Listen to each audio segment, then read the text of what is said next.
Assalamualaikum, selamat sejahtera.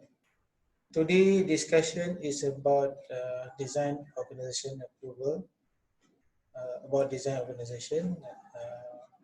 What are the design organization functions and how they are working among the department within the design organizations. So let's start from where is this design organization came about, where are the requirements, and why some states, some IQ member states are using design organization to approve the type design of the aircraft engine, propeller, as aeronautical products. So IQ Annex 8 requires that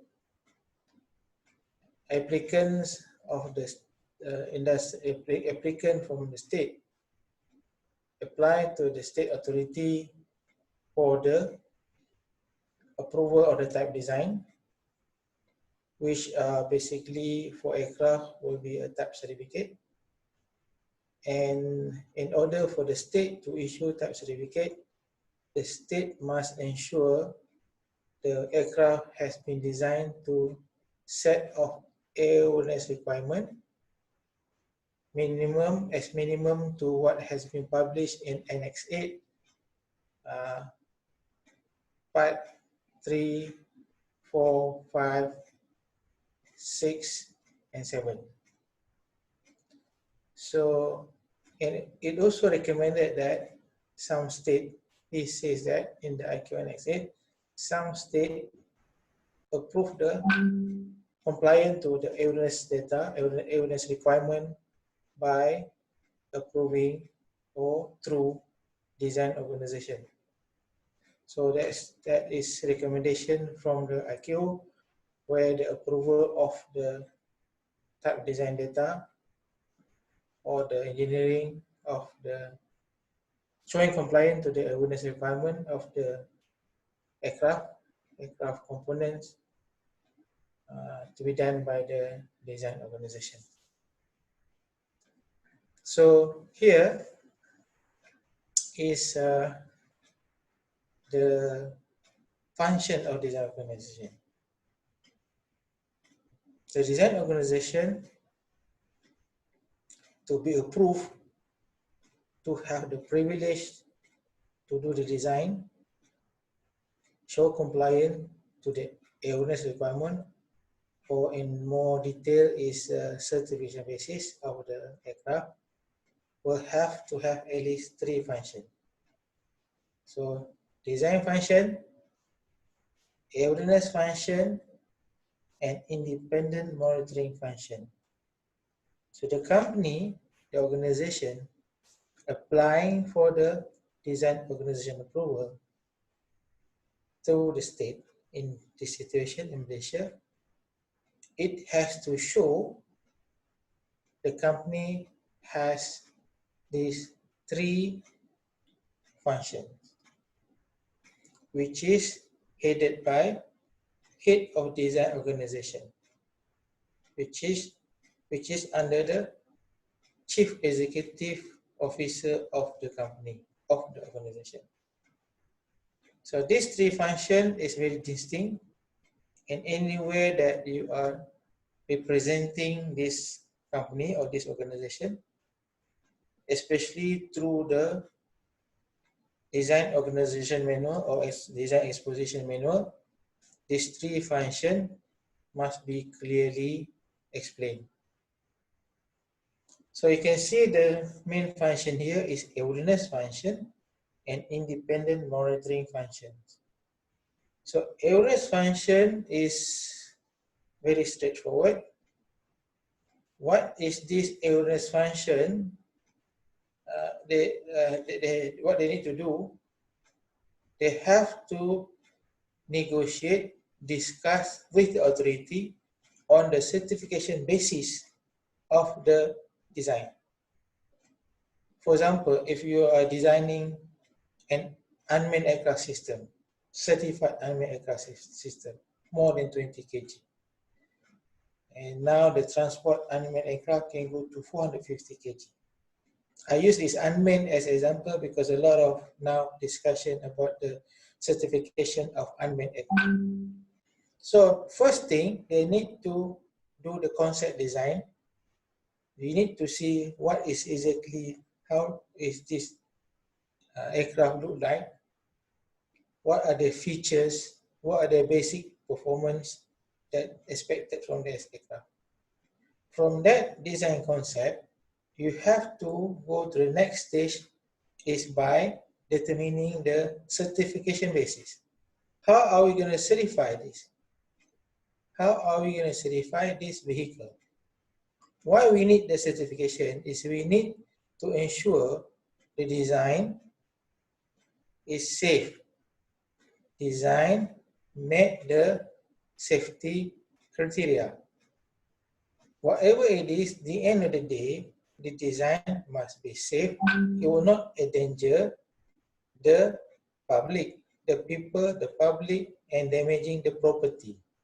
If we talk about the aircraft, it should not endanger the flight crew, the passenger, and the people on the ground. For the case of unmanned, it should not endanger people on the ground, damage the property. So basically, the end of the airworthiness, the main purpose of the airworthiness is to minimize the chances of those vehicles, the aircraft, manned or unmanned, to cause fatality and also to damage properties, people properties. So it has to go to a certain requirement, certain standards for us to be able to have those safety standards. And those standards, the basic standard of the design is in the IQ Annex 8, which most country, most state, especially the state has been established in designing aircraft, propeller and engine, they enhance those published standards in the IQ Annex 8 to be more refined, to be safer. So they will look at more potential hazard and risk in the design, and they refine it and they publish their own airworthiness requirement, like the FAA published FAR, Federal Aviation Regulation, Part 25 for large aircraft, Part 29 for large rotorcraft, Part 23 for normal utility aerobatic aircraft, and Part 27 for normal helicopters. So they publish those their own airworthiness requirement, and they publish it with the basis of the IQ Annex 8. If you compare those requirements to the IQ Annex 8 technical requirement, and it is almost similar.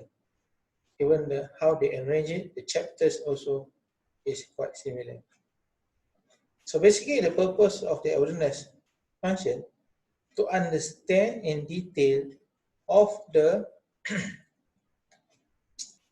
airworthiness requirement, and in the process of designing, they have to show compliance to that requirement, and they have to verify the compliance to the requirement. It's a two-stage. First is person showing the compliance to that requirement, and the second stage is verify it is compliant. So there's two aspects. Those are carried by the airworthiness function: show, verify. But before that, they have to negotiate, they have to discuss the certification basis of the aircraft, manned or unmanned. And one of the main factor or parameter or contents of the certification basis is the airworthiness requirement.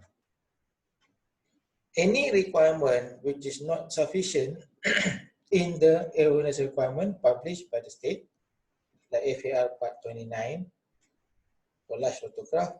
If something is not there, but authority feel that, or they have enough data to say it's very significant issue to be addressed, they will have to add it to the requirement, or the set basis become special condition. Special condition is anything over and above the standard airworthiness requirement. For example, we have CA for unmanned. We have in IASA through JARUS published certification spec CS UAS, unmanned aircraft system. That is for the aeroplane and also for the rotorcraft kind of unmanned aircraft. Well, how about quad rotor? Because if you're talking about fixed wing, there's no rotors. Talking about helicopters, there's a rotors, but different rotors than the multi-rotors that we have currently. The control system or control mechanism are different. So we may use the light CS certification spec, light unmanned multi-rotor system into this CSUS to address the large quad rotor. Because LUMRS, light unmanned rotor system, only up to 150 kg. If you're designing something about 500 kg, then you have to use this special condition to address this multi-rotor large drone, large unmanned aircraft system. So that is an example. So there's a lot of discussion in developing the certification basis. And if you have anything that in the airworthiness requirement, you are able to comply direct, you have to comply by other means. For example, there's a requirement for the fatigue life of the structure. And the conventional way to determine the fatigue life is by fatigue test. And if you are unable to do the fatigue test, you have a very good software, engineering software application to simulate the flight test, and you can prove that simulation is 99 or almost 100% replicating the test. Then you say that my compliance to the fatigue test is using the simulation. Then computer aided engineering simulation, then that is become equivalent level of safety, because you are not doing the fatigue test, you are doing the simulation. So that can be equivalent level of safety. On top of that, you may think that some of the requirements, some of the airworthiness requirement is not applicable to you, you can apply for the exemption. And if you are, you see, you also need to review the current amendment to the airworthiness requirement. If there are new things coming during the process of the certification, you put it, you comply those potential amendment, potential addition to the airworthiness requirement now, because you do not want, after you certify the aircraft, then that become official, and then you have to go back and retrofit. It will be time consuming and expensive. So we call it elected to comply. So we elected to comply to the potential future amendment to the airworthiness requirement that you are using, that you use to certify the aircraft. So that is the airworthiness function, to establish the certification basis of the product. As you establish the certification basis, you have to declare compliant. You have to develop a checklist document. You have to go through every paragraph of the airworthiness requirement. You have to declare compliant, non-compliant, or not applicable. And then you have, if you say compliant, what is your mean of compliant? For example, you're talking about the flight performance, the rate of climb of the vehicle. How you determine the rate of climb? Rate of climb is by test. So your mean of compliance is the flight test. Talking about the factor of safety of structure must be 1.5. those in the past is 1.5. Now we don't have that anymore. We just say safe structure. You have to determine what is the factor that the structure is safe. But how you want to show that structure is safe? You show compliant is by mean of compliant. Mean of compliant of that requirement is by structure analysis, validate by test. So mean of compliant is analysis and test. So those are second part. First part is determining the set basis. Second part is show compliant. So the third part is everything that every report, every drawing, every process spec, anything that you do to show compliant has to be reviewed for showing compliant, whether the document is sufficient to show compliant. And someone will verify those compliant again the total, again the complete certification of the aircraft.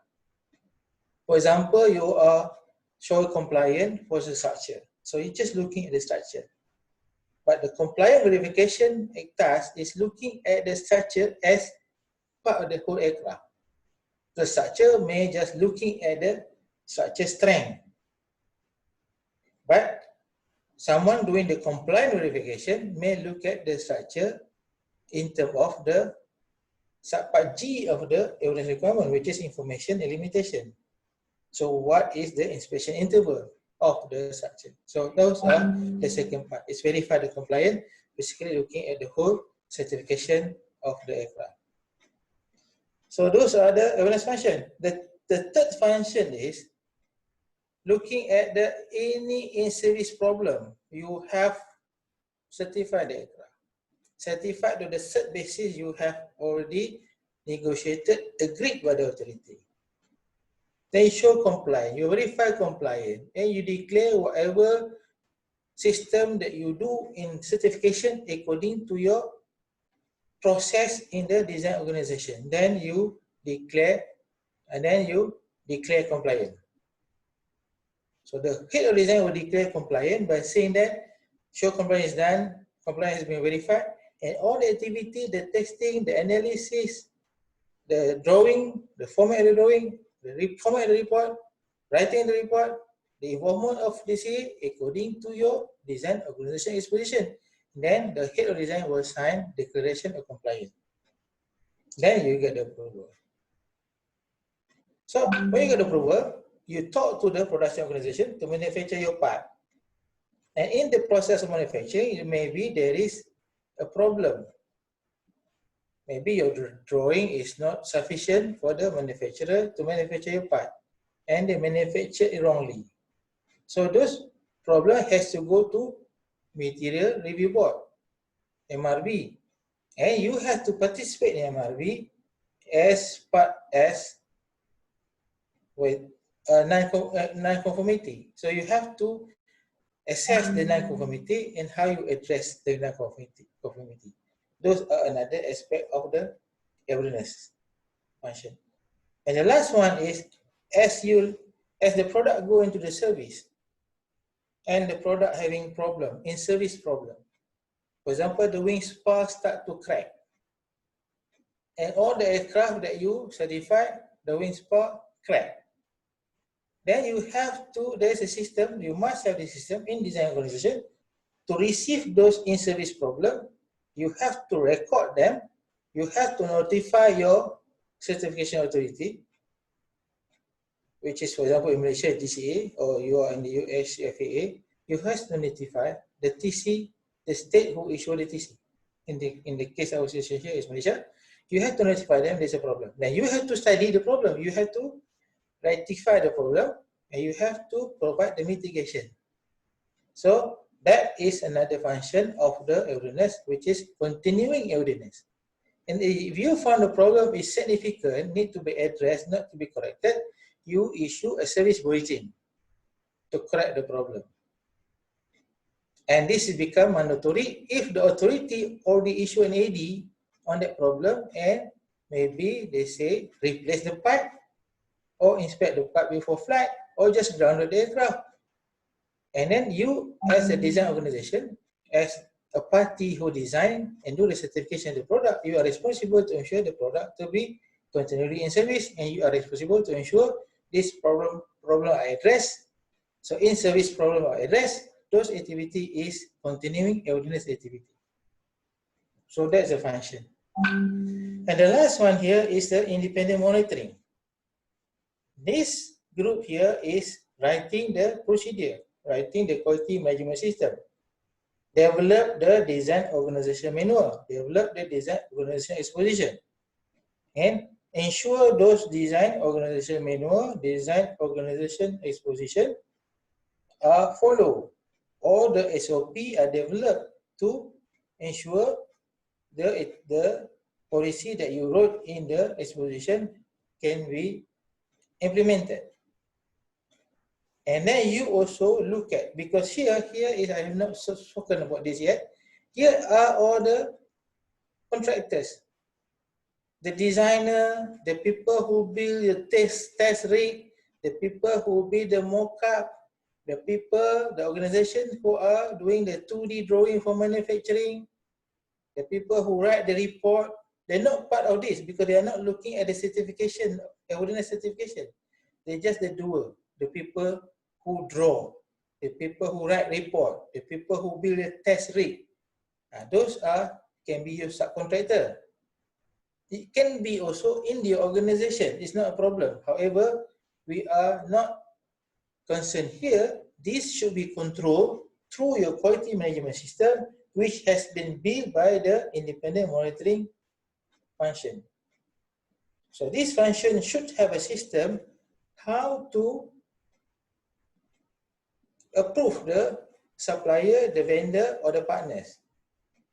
So they have to go and assess, they have to do the assessment, audit, and surveillance on these vendors, suppliers, subcontractors, according to your established procedures.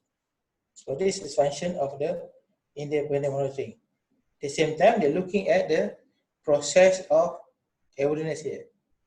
At the same time, they also will control the approved signatories in here. They have to ensure all the record, the competency are according to the requirement. So all the person here must be competent. And then who are checking their competency are here. They are independently checking, ensuring the competency of the people working here as well as the subcontractor. Then they also maintain, do the audit and surveillance on the organization. That's why here, liaison with DCA. Liaison here in terms of compliance to the requirement to maintain your design approval or approval. Design organization approval. Here, liaison here is technical liaison.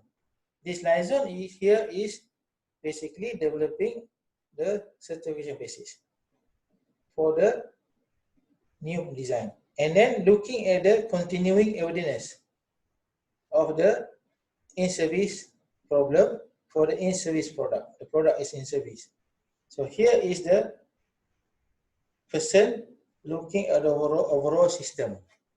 And liaison here is liaison as far as the aspect of compliance of the organization to the CAA to maintain the approval.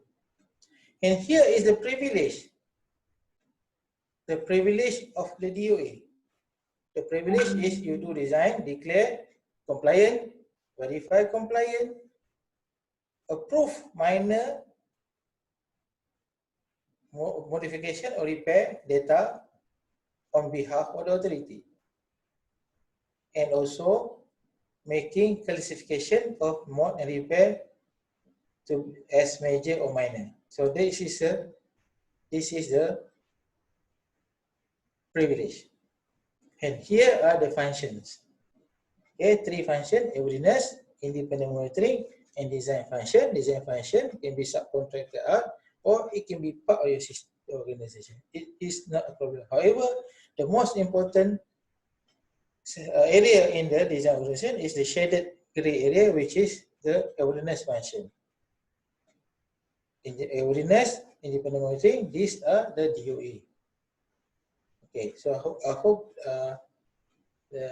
whoever watching the video will have understanding. And if you are able to, if you need more clarification, more information on this aspect, you can just call me 012-359-1245 or email Abu Hanifah, ABUHANIFAH at unikl@edu.my. Thank you for watching.